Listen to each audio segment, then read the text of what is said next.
afternoon, and welcome to the Mountain View Chamber of Commerce's Back to Business series, where we dig into hot topics facing our local businesses and our community at large. I'm Peter Katz, Chamber President and CEO, and I want to thank Facebook for sponsoring this series. Today, we'll be discussing Santa Clara's recent move into the orange tier of California's blueprint for a safer economy. This is a really big and important step to recovery, as it allows businesses to expand their operation indoors as well as outdoors, and just in time with winter coming. However, the county is exercising caution, as the last thing anyone wants is for us to slip backwards. Consequently, several of our guidelines are stricter than those allowed by the state. To help businesses better understand these new directives and their direct impact on Mountain View specifically, we're honored to welcome Grace Cuba, Deputy County Counsel for Santa Clara County, and several representatives from the City of Mountain View, including Tiffany Chu from the Office of Economic Development, Fire Marshal Eric Anderson, Senior Building Inspector John Carr, and Associate Planner Krisha Panolar. This session is designed to be informative and interactive, and we welcome your questions. Please use the Q&A box to enter them, and we will get to as many as we can. So, without further ado, let me hand the mic over to Grace. Thank you so much for having me. I'm really happy to be here. I am one of the attorneys with the County Counsel's Office that is working really closely with Dr. Cody and with our public health leadership team to craft these orders and the directives that accompany them, and the FAQ page, and all of our, all these public facing documents that are designed to explain what the rules are.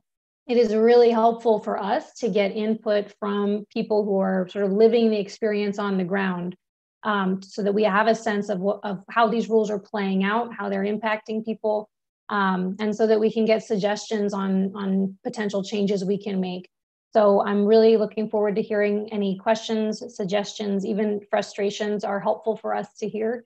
And then I can take all of that back to Dr. Cody and the leadership team for further discussion. So thank you so much for having me. My plan today is to give sort of an overview of where we are right now and what this shift from red to orange has meant for the county. And then I won't go too in depth on any particular industry because, I think I don't want to drill down if there aren't any representatives for, the zoos, for example. But I will go through everything, and I'm happy to take any specific questions. I think at the end of the call, we'll open up the floor. So just to start with, I'd like to just give sort of the current landscape of which orders are controlling right now, because we've had many different shelter-in-place orders. There have been iterations from the county and from the state. So right now, we are operating from the state under their blueprint for a safer economy.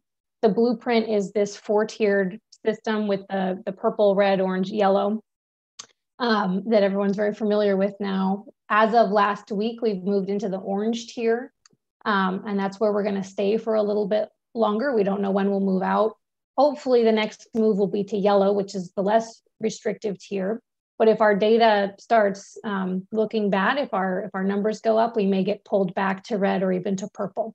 Which, as Peter was saying, that's why it's so important that we really make sure everything we're doing in this new tier is as safe as possible, because all of the loosening of the restrictions, they're not guaranteed to last if our numbers go back up. So along with the blueprint, the state has a whole bunch of COVID-19 industry guidance documents. Those are industry specific. They'll lay out the rules for a whole bunch of different industries. And every business in the county is required to follow the state guidance document that applies to their business. There may be more than one, but in general, the state has put out guidance documents for almost every industry. So you will need to follow all the rules in that state guidance document. In addition, you need to follow the county's October 5 revised risk reduction order. So Two Mondays ago, we put out a new order. It went into effect last Wednesday, so it's been in effect for a week. And we call it the October 5 order because that's when it was issued. It has a similar structure and a similar, I would say, skeleton to the order that was in place starting in July and then for the subsequent months. But this order makes some pretty big changes, some smaller changes, and we're hoping that it can be in effect for a while going forward. Every business needs to follow all the requirements in that order. And then the county also has some mandatory directives, which are similar to the state's industry-specific guidance documents, although we have fewer of them.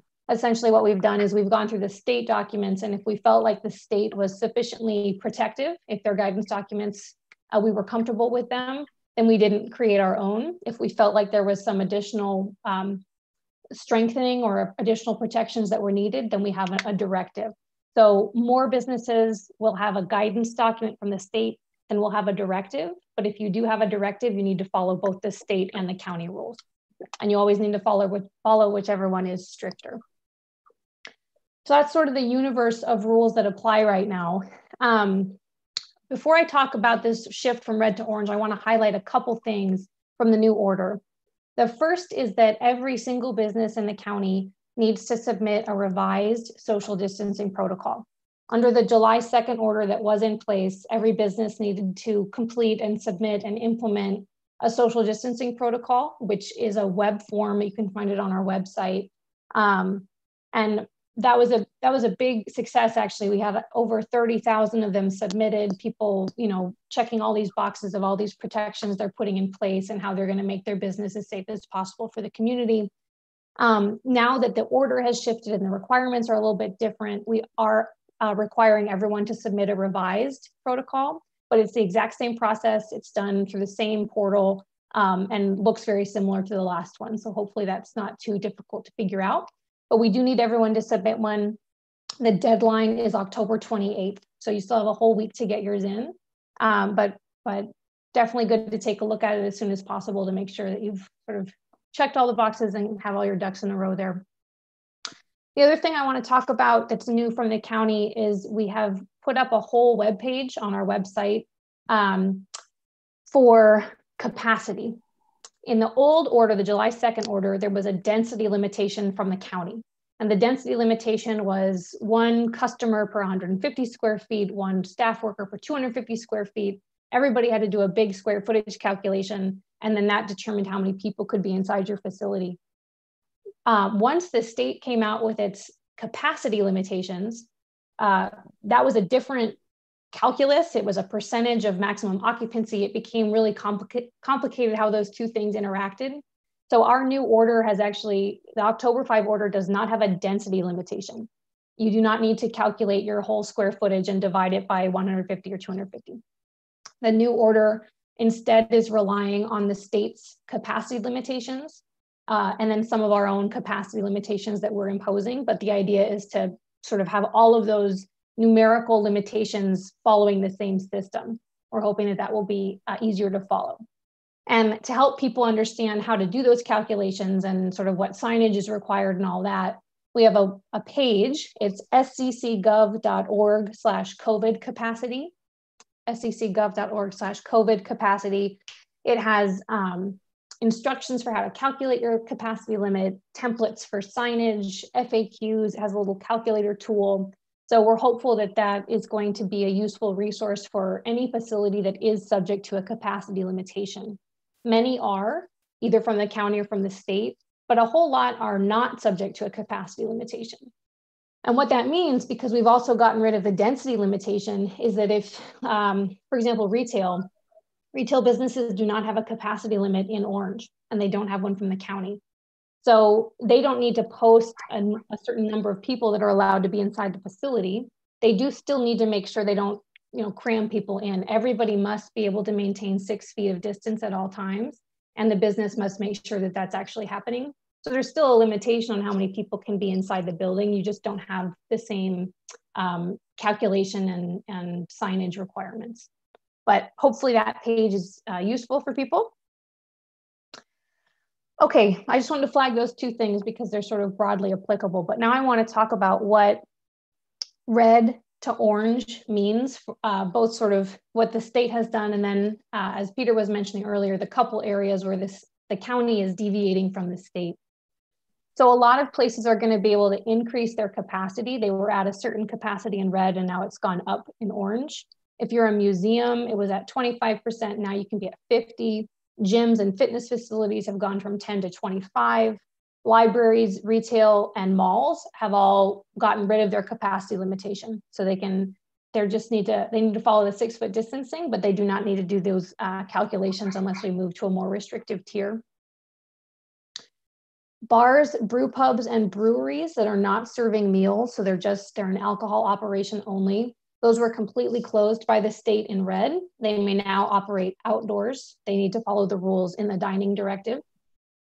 A couple places the state had completely closed indoors in red that can open in orange indoors. One of those is family entertainment centers, which was closed indoors, can now operate at 25%. Except the state there's a caveat there because the state only allows, quote, naturally distanced activities indoors. That leaves some gray area because they don't really identify that term. They do give examples like a bowling alley is a naturally distanced activity, a climbing wall is a naturally distanced activity, and then you can imagine like a ball pit maybe, or a children's playground would not be a naturally distanced activity, so that would still be totally closed until yellow. But naturally distanced activities open at 25% indoors, card rooms are open at 25% indoors, and swimming pools were closed completely indoors. They're actually open indoors now with no capacity limit. So they need to maintain distancing, but no capacity limit. Then there are the special cases where the county has opened certain things indoors, but at a lower capacity than the state. These are the areas that Dr. Cody has identified as being particularly high risk. And so when we were in red, they were fully closed, even though the state would have opened them a little bit.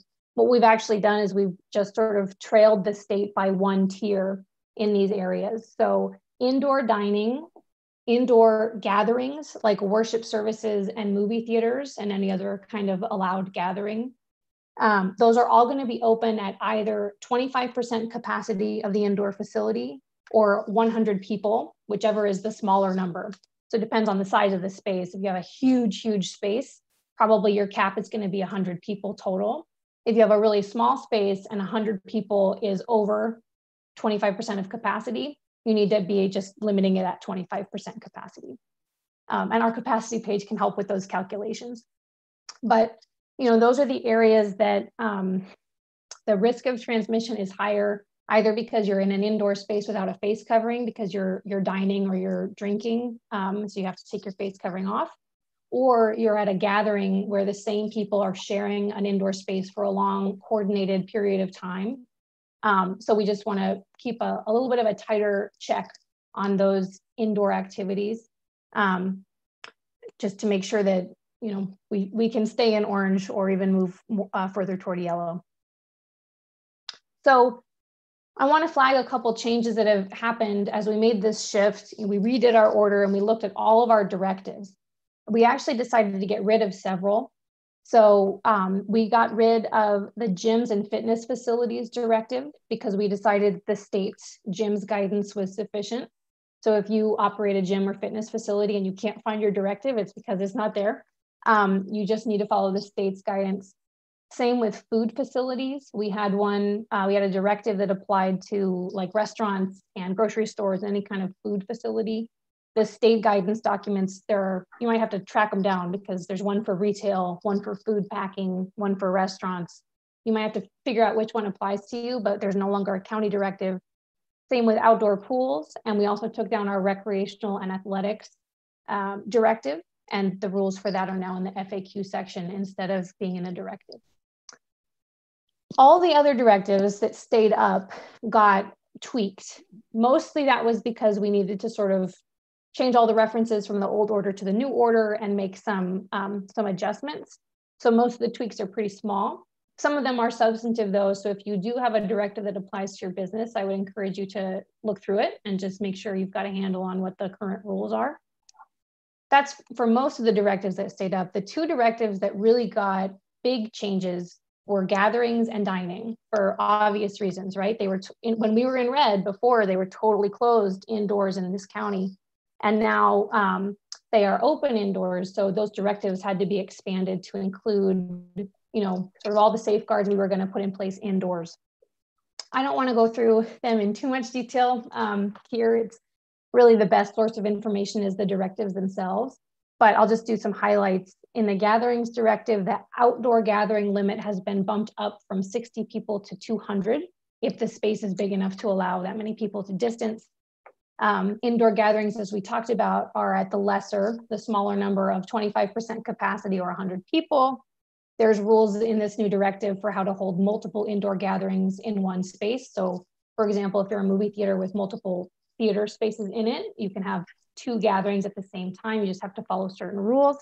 And then there's rules for ventilation. We want to make sure that the ventilation in these buildings is as good as possible, as much outdoor air coming through as possible. One note, and the directive, clarifies this, as does our FAQ section on gatherings, but the state rules for gatherings are still pretty convoluted, to be totally frank with you. They are, the state is still putting limitations on the purposes, the allowed purposes for a gathering. So worship services are allowed, cultural ceremonies like weddings and funerals, but not wedding receptions, protests, political activities. And then there's this other bucket of other gatherings that the state says is okay in a guidance document, so that you'll have to find, you have to go to a specific guidance document to see whether you might be able to hold a gathering. Generally, no. Generally, it's going to be those 4 I just mentioned, the worship services, etc. They've just put out another guidance document about very small private gatherings of up to 3 households held outdoors.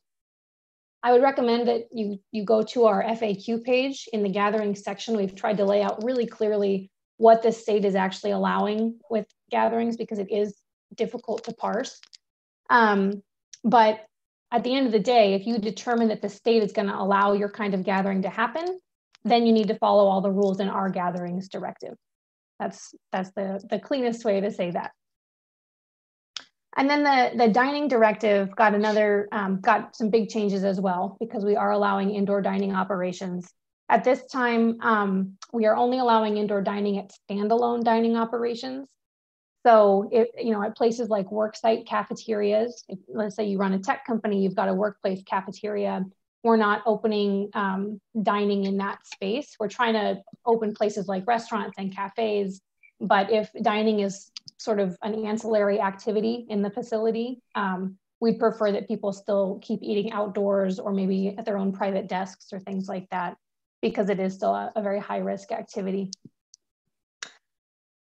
Then again, reading the directive is going to be the best source of information on these rules, but there are rules for screening customers as they come in for indoor dining. The rules are stricter for indoors than for outdoors. If you're going to an indoor table, only 1 household per table. Someone has to sort of sign in with their contact information and has to confirm that everybody at the table is from 1 household. People have to be symptom screened, for example. There is no entertainment allowed at all. So even televisions inside a restaurant, for example, would need to be turned off. There's limitations on the hours that you may operate indoors, and also ventilation requirements. So a lot of changes there. And I think one other change we've made that's in that directive, it's also in our FAQs, is that we've expanded our outdoor facility definition again. We expanded it recently because we've been hearing a lot of concerns about this. We're moving toward winter, it's getting colder. How do we create outdoor spaces that are sufficiently protective from the cold and from the rain and things like that? So we'd expanded our definition of what counts as outdoors a little bit. We've done so a little bit again. Before, if you had a facility that didn't have a top on it, like totally open to the sky, so no roof and no overhang, you still had to have 1 side open. So you could have 3 sides, but you had to have a 4th open. After hearing feedback from the community, specifically from the restaurant community, we have changed that definition. So now if you don't have a top, you can have 4 walls. This is going to open up places like interior courtyards, for example, or if you've got a patio area that's fully fenced in, maybe. We're hopeful that just, broadening that definition a little bit creates more usable outdoor spaces. And even as we've opened indoor operations in some of these areas, what counts as outdoors and what counts as indoors is still really important. because the rules for outdoor are significantly more relaxed in some ways because it's so much safer to be outdoors. We're really encouraging people to make use of outdoor spaces if they have them because it is safer. So people will still want to pay attention to that outdoor definition and make sure that if you're sort of in your head, you're like, okay, I get to follow outdoor rules, which are a little bit more relaxed, make sure that you meet this outdoor definition.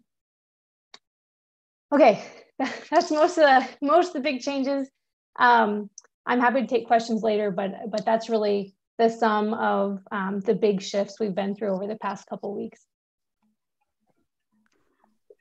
Thank you very much, Grace. And as Grace was mentioning, a lot of these resources are online.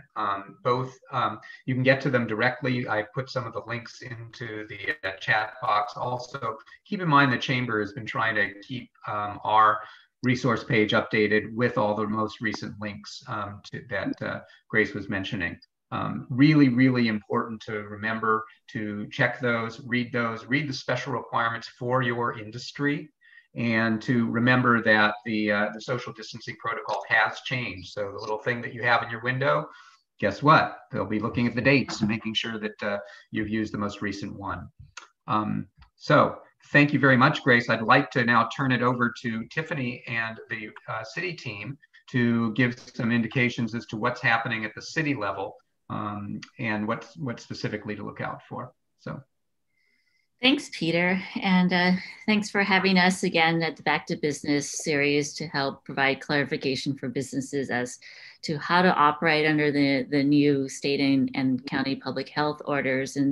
And so we've been pretty busy lately trying to, we are putting together cold weather requirements for businesses interested in putting up temporary shade structures over the next couple of months. And after this meeting this afternoon, we will be releasing the requirements to the public, to the businesses. We'll make sure the Chamber gets a copy of it as well so that they can distribute it to the team. But I've got a team of city staff here who's been working very closely on this item because it's important for the businesses to know what you can and can't do with these shade structures. And so I've got Eric Anderson, he's our fire marshal, Krisha Pinolar, she's our associate planner, and John Carr, our senior building inspector. And so we're here today to talk about what these requirements will be. We want to continue to be supportive of our businesses as they operate outdoors. Both Castro Streets and Outdoor Mountain View will continue to continue in its existence as long as the city has its state of emergency. It actually runs 14 days after the state of emergency ends. And if there is a chance that social distancing requirements may continue in place and the state of emergency goes away. And if that's the case, we will be prepared to go back to council with some sort of recommendations if businesses feel like they still need outdoor operations in order to keep your customers safe. And so I'm going to hand it over to Eric, but we are working in a process where we want to be flexible, but we want to also provide an expedited manner for our businesses to put up temporary shade structures. But because of the way we're working both the county and state public health orders and within our own policies of building and fire codes, we are doing the best that we can to be flexible, but there are just some things that I think that businesses will have to choose as they're moving forward to prepare for our California cold months. So I just wanted to keep that in mind for the businesses. And, as a follow-up, once we send out the requirements, if there's questions that you have about it, please reach out to staff so that we can help provide that clarification. So with that, I'm going to pass it over to Eric. Thank you, Tiffany, and thank you, Peter and the Chamber for setting this up. This is, I think, something we've been wanting to do and have tried to go out and meet with individual businesses to kind of get some feedback as we're putting the guidance together. And I think we can all just kind of recognize that this is, it's a challenge because, like Tiffany said, we are really trying to work with the businesses, but there's are certain things that we really just have to really be strict about and enforce, because it's a requirement and it's a law. And a lot of that applies to some of the fire code requirements as it relates to the use of tents and with heaters. So while we've taken a lot of comments in the end, we really do need to kind of abide by the fire code. And I'll just kind of point out that, the fire code things don't get in the fire code just because somebody thinks it's a good idea. There's usually some story behind it. So, when you see some of these things that may seem a little, hard to explain, I would just kind of put out there that there was usually some event that happened that caused an injury or hopefully not worse. But with that, so we do have some requirements that will be in the guidance that Tiffany is talking about. And with regards to tents, one of the items I think is important for businesses to know is the permitting requirements. So the fire code requires that we as a city issue permits for tents that are over 400 square feet that have more than one or more sidewall. With the new requirements allowing 2 sidewalls on the tents in the county order, we expect that most tents will have that one or more sidewall. So it's most likely a 400 square foot threshold. Anything above that will require a permit from us. John's going to talk in a little bit about building requirements. I think a lot of the fire and building requirements go hand in hand, so we'll be working on procedure to really expedite those permits and try to get those out as fast as you can. And we're providing kind of the guidance of what is entailed in a permit, what additional requirements are there. Having said that, there is an exception in the fire code, as there always is, that if you have a tent with no sidewalls, it's up to 700 square feet. Over 700 square feet with no sidewalls, you would need a permit. So it doesn't mean that you can't exceed those thresholds. It just means that if you do, you'll get a permit from us, and the permit's going to list some additional requirements. I'll just share with you a few of those. I think most of them are very achievable. It has to have a no smoking sign. You need a mounted fire extinguisher. The exit ways must be clearly, unobstructed and remain open. Exit signs may be required. Illuminated exit signs may be required. That is directly related to the occupant load within the tent. I think the distancing guidelines will probably make it so that you won't see the tents exceeding that. I don't know if it was mentioned, if Grace mentioned earlier, the 10-foot separation between the tables. I think that's going to space out a lot of the seating that I don't think the occupancy will achieve that. But we're going to look at that on a case-by-case basis.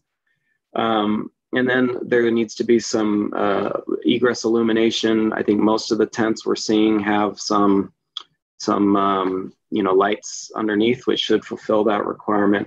And then, other than that, after that, we're looking and things that apply to all tents are keeping the heaters and other open flames and things that aren't allowed to be inside tents. That's a really important point. No liquid LPG heaters, liquefied petroleum gas heaters can be underneath the tents, within the tents, no open flames, anything like that. The heaters will need to be a safe distance from tents, as they are, even before the coronavirus pandemic. We've always enforced that downtown to make sure that heaters are a safe distance from anything that might catch fire. I think that hits a lot of the main requirements that would be additional if you are a permitted tent. There are some nuances there. I don't know that we want to get into a lot of those details. We might just have to evaluate that on a case-by-case basis. One question that came up is how close the tents can be, or how far apart do they need to be counted as separate. And the fire code establishes that it's 12 feet separation. So if it's closer than 12 feet, you have to count the entire area of both those tents. Again, it's not that you can't do it, but if they are closer and it exceeds those thresholds, you just need to comply with the list of things that we would provide for you. A question about electric heaters came up. Those would be allowed within a tent, but I just kind of caution everybody that everything we've looked at, there are so many limitations on getting electricity out there to tents that are out in the street that I just don't know how that's going to be done. We will evaluate any option that comes available, but a couple of the things that have arisen is we're not allowing electrical cords to cross the public walkway, the sidewalks. That's been an issue. Any electric heater would need to be plugged directly into an approved outlet or receptacle. So you can't have an extension cord going into a heater. So there's a lot of limitations, a lot of challenges. Every time we look at, hey, well, what about this? This is a good idea. When you really dig into it, there's some requirement to limit that or prohibit that. I think that hits kind of our main topics. Again, the guidance will include most, all the things that we're going to be looking at. And I would just kind of reinforce or restate that really open communication is probably the best. We were trying to avoid situations where a business may go spend money and a lot of time and effort in getting things out there. And then if we're not aware of it, we come in and, we may have to modify or have things removed. So I think it's better to reach out to city staff. The contact information will be on the guidance to make sure that that we're all comfortable with what's being put out in the street. And with that, I'm gonna, I think, transition over to our Senior Building Inspector, John Carr, to talk about additional building requirements. And I'll just give him a good segue into that, in that anchorage and making sure that tents are securely stable during weathery situations and ensuring that from a safety standpoint. John. Thanks, Eric. I appreciate everybody putting this together, the chamber. We've had some folks that have reached out to us for some guidance, and we've been more than happy to help. Eureka happened to put together a really nice site plan for us.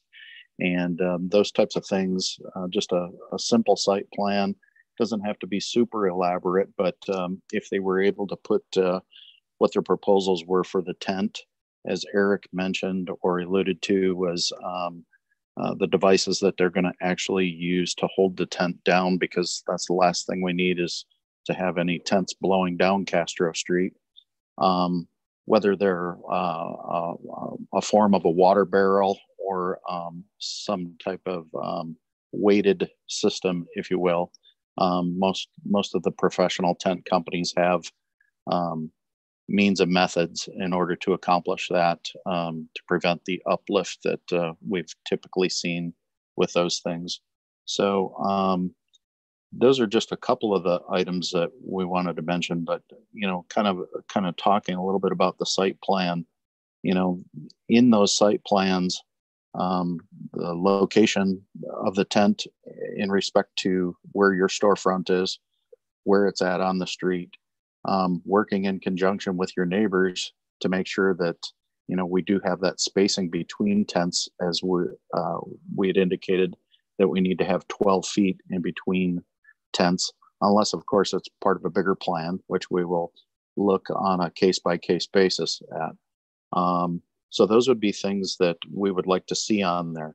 If we have any type of heating elements that Eric had alluded to, we don't know exactly how we would accomplish all of those things, but if that's part of that proposal, we would like to see where those would be located, and then any potential storage of LPG tanks, because you may already have a system already in place for doing the change out of the tanks and where those are located at. Any of that information would be very helpful for us to be able to turn this over as quickly as possible. And so when we say as quickly as possible, what we're really looking at trying to do is to be able to turn these over in 24 to 48 hours at the max, just so that everybody's really not hung up with a long wait or time duration. We would expedite it internally here, make sure that building, fire, planning all had a chance to take a look at it in a very, very quick, narrow time frame, and either get back with a quick suggestion as to what needs to change, or we can do this except for this. Those would be all the pieces of the puzzle that we would give you as far as feedback is concerned. So that's really what we're looking at from the standpoint of building. Oh, one other thing that I did forget to mention was related to sides. So in the proposal, as an example that Eureka had provided us, it just had an outline of where the tent was and a bit of a pathway coming from their front door to where the tent was. And it didn't indicate what sides might be closed or where some of these other features that I was mentioning. So if we had a way that you could label on your site drawings which sides, maybe from a prevailing wind standpoint, as to which sides you wanted to have closed off, that would be also very, very helpful for us. So I'll be more than happy to answer any other questions related to that. And some of the business owners have reached out to us, and we have been getting back to them as quickly and as expeditiously as possible. But other than that, I don't really have anything else, but I'll be more than happy to answer anybody's questions. So I don't know if we want to turn it back over to Tiffany or Carisha, possibly. I think at this point, do we want to start answering the Q&A to help facilitate these conversations? Sure. So first of all, thank you again to everybody for some really, really useful information. And I hope that everybody who's watching and listening, is learning more about process as well as possibilities. One of the questions that came up was that and I'm going to paraphrase it because it goes on for a bit. One of the challenges, well, I should say one of the opportunities that's come up with downtown is to increase its appeal with lighting, possibly with music and some other things going on. Well, the lighting question, the question is one of, if we're going to be lighting up anything that's not a storefront, that is things that are in the middle of the street, how are we going to get the power cords there if we can't run the power cords across the sidewalk?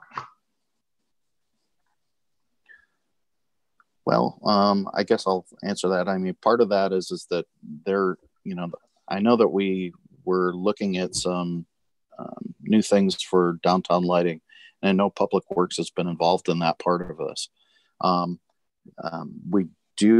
We have looked at some of the electrical outlets that are in the areas of the trees. Now, I don't know exactly if we nixed all of that, or if there are some areas that are allowable to have some lighting from those.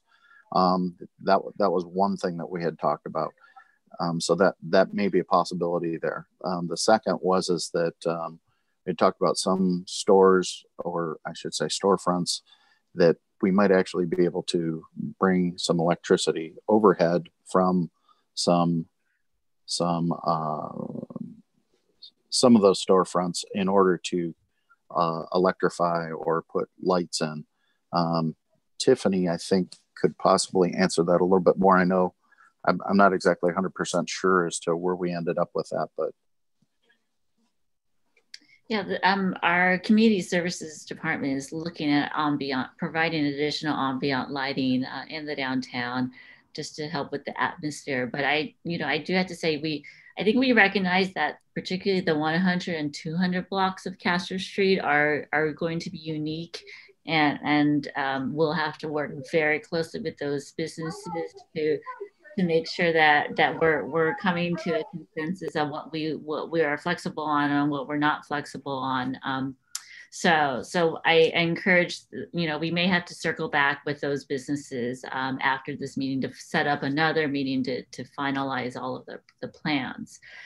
Because I do want to recognize that these requirements will also be applied citywide, as I mentioned in the beginning, that this also will apply for outdoor mountain view and for businesses that are on private property. So, when it comes out, we do address electrical cords and wires.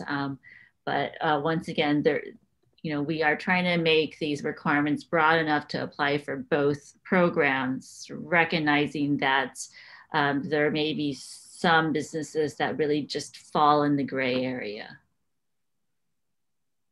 Thank you. Thank you both. This next question, I think, is more directed, Grace, towards you.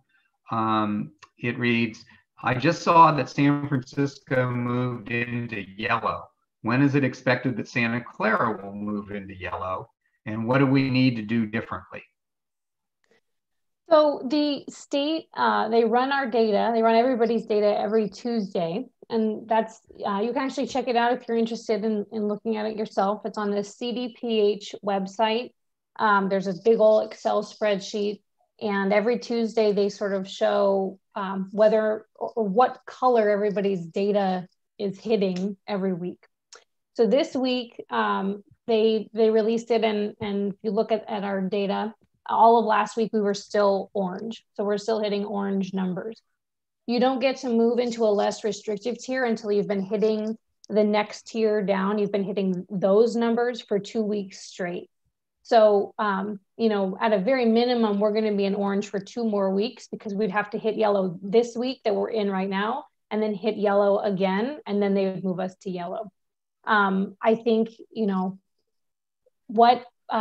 what people can do is follow the guidelines for sure. Be really vigilant with the safety precautions, with your social distancing protocol, with face coverings, all of that. It also helps us tremendously when people go get tested. Certain people, if you're symptomatic, you're an essential worker, you have a right to be tested by your healthcare provider or by certain healthcare facilities in the county. Additionally, the county has free pop-up testing sites, free drive-through, walk-up, all sorts of ways to get tested. We also have a website just devoted to that, sccfreetest.org, I believe. All the information on how to get tested. The more testing we do in this county, the more our case rate is discounted. Basically, the state is tracking how many positives you have every day, but they don't want to penalize counties that are finding more cases because they're doing more testing. So we're doing a lot more testing than the average county in the state, than the state sort of benchmark. So our case rate is discounted. The more testing we do, the bigger discount we get. So if you can get tested as much as you want, encourage especially essential workers, but testing is good, testing is positive, and testing is actually why we're able to reach orange at all, is because of how much testing we're doing. So I would say, in terms of the first question, at least 2 more weeks in terms of what you can do, follow the rules, and please get tested. Grace, that actually brings up a question that wasn't asked, but I will ask it. And that is that what we've seen is that testing works best when it's really convenient for people.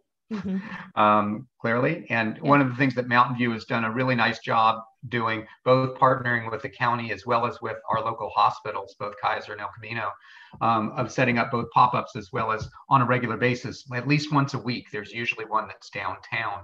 What can we do, one, to make that more of a every other day thing? So because, for example, my son's college, they're testing them every 3 days and getting results in 24 hours. And when I hear that we need to have more testing, my response is usually we also need more places where that can happen. What are the efforts to expand that so that we can have, that kind of frequency, and also, to be able to do just walk up without having symptoms or without having a recommendation from your doctor or any of those other requirements?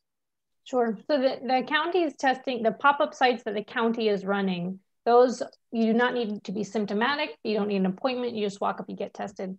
I am happy to sort of bring this request for more Mountain View testing back to our testing team. We've got a whole team within the EOC emergency response structure that's just devoted to orchestrating those testing sites. And if you feel like there needs to be more Mountain View showing, then I'm happy to take that back to them. I don't have any, I don't play a role on that particular team, but I do have, you know, I speak to them regularly. So if that's a request, is it specifically in downtown that you're I think that's where our for? greatest concentration is, but yeah, it's not just a downtown issue. Okay, well, I'm happy to bring that back to them. Thank you. Let's see, the last one I had that was sent in was regarding platforms. So there's been a request to in other cities, there are they've done some build outs where there are actual patios that are actually built structures or something that's built off the ground. And if someone were to invest in that and had the cables running underneath that, or the power cords running underneath that, would that be a viable solution?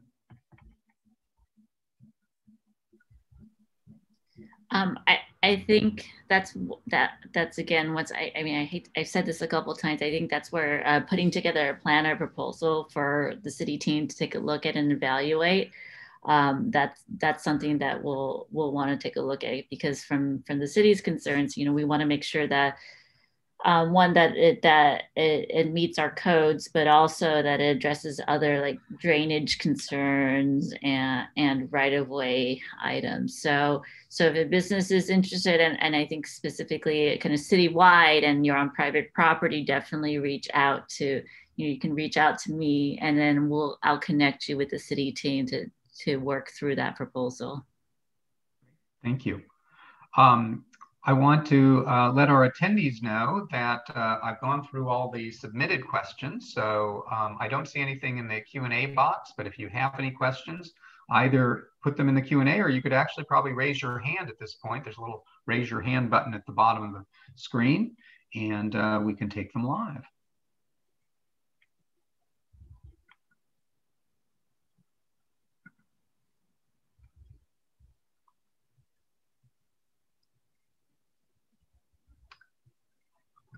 While we give them a moment to collect their thoughts, one of the things that I do want to point out to everyone who's listening is the importance of communication, and the importance of having a real plan, and the importance of trying to understand that we have to balance safety first.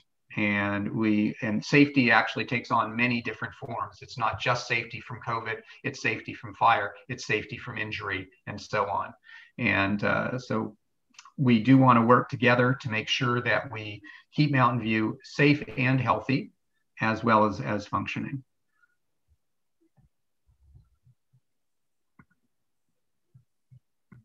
Okay, I'm not seeing any other questions come in. So I think at this point, I want to encourage everyone who's watching or listening that if you do have issues or questions, please reach out to me, reach out to Tiffany, reach out to, and we can help put you in touch with the correct folks if we can't answer your questions. But let's keep it going. So I want to thank Grace very much for representing the county. I want to thank Tiffany, Eric, Krisha, and John for representing the city. And thank you all for doing the amazing work that we're all doing to get through this together. Thank you so much for organizing. Yeah. Thank you, Peter. All righty. Thanks, Peter. Everyone. Take care. Yeah. Thank you, everybody. Be safe.